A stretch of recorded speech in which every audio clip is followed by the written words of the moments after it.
Fala, amante do esporte, seja muito bem-vindo ao Sports 4. Com o fim dos testes da pré-temporada em Barcelona, a Fórmula 1 agora arruma as malas para o Sakir, local da última bateria de testes e da primeira corrida da temporada 2022. Foram longos 3 dias para os pilotos na pista espanhola, com a Ferrari liderando em quilometragem e a Mercedes na ponta da tabela de tempos, com Lewis Hamilton. Vários pilotos deram uma impressão do que acharam dos testes, mas será que podemos esperar sinceridade de todo mundo nessa hora? E você já tem o seu favorito para a temporada 2022? Alguns pilotos citaram que toda essa mudança não foi lá grande coisa.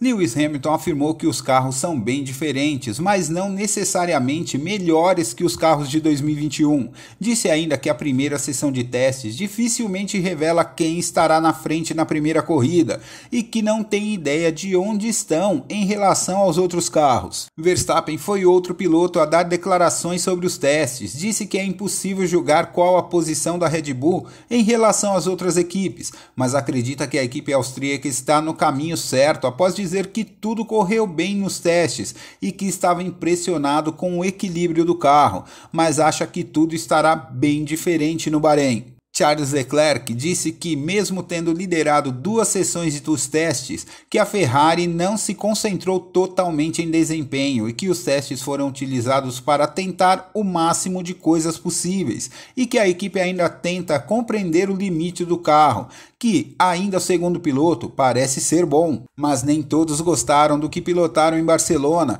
Os carros ganharam 43 quilos apenas com sua estrutura e mais um peso extra dos pneus. É bastante coisa para um carro de Fórmula 1. Não bastasse isso, as regras estavam praticamente inalteradas durante bastante tempo e conta muito como os pilotos irão encarar essas mudanças. Lando Norris, por exemplo, acredita que esse ganho de peso faz muita diferença e que isso deixou o carro mais lerdo. E a maior expectativa com a mudança de regras, a maior promovida nos últimos 40 anos, é com relação às ultrapassagens, e nesse ponto também temos divergências entre os pilotos. Max Verstappen e Leclerc tiveram uma impressão positiva sobre como será seguir os carros daqui para frente. Eu segui alguns carros de perto e parece ser bem mais fácil do que antes. Pelo menos você não tem aquela perda de pressão aerodinâmica estranha, com o carro saindo muito de frente ou muito de traseira. Ainda não podemos fazer as curvas colados no difusor do carro da frente, mas parece mais sobre controle.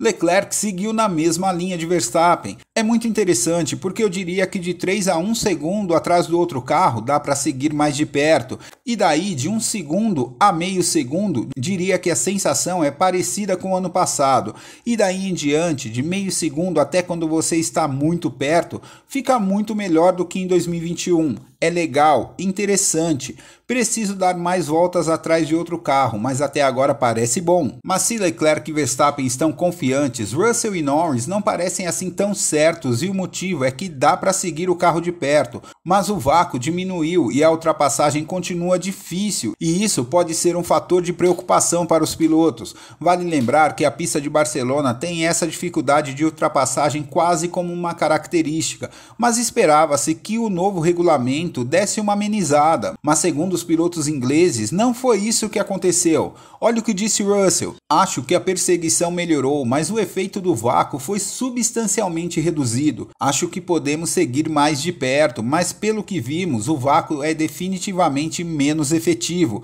Então vamos ter que esperar para ver. Eu estava logo atrás de Lando, um carro ou 2 atrás dele, e não consegui pegá-lo nas retas. Isso foi um pouco preocupante, mas vamos ver. Norris concorda. Acho que eu e Jorge demos uma demonstração perfeita disso. Eu não queria deixá-lo passar enquanto ele estava em uma volta rápida, então segurei um pouco atrás. É o que você faz nos testes. Jorge disse algo correto. Eu acho que a perseguição nas curvas teve uma melhora. O quanto exatamente é difícil de saber, porque estamos em diferentes níveis de combustível e pneus.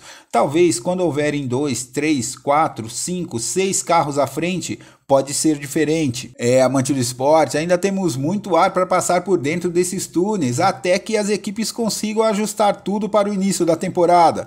Por enquanto, parece que tanto equipe quanto pilotos estão no escuro sobre como os carros se comportarão no domingo de corrida, e faltam apenas 12 dias para a última sessão de testes no Bahrein, e depois disso, corrida, e nós vamos acompanhando tudo de perto aqui para vocês.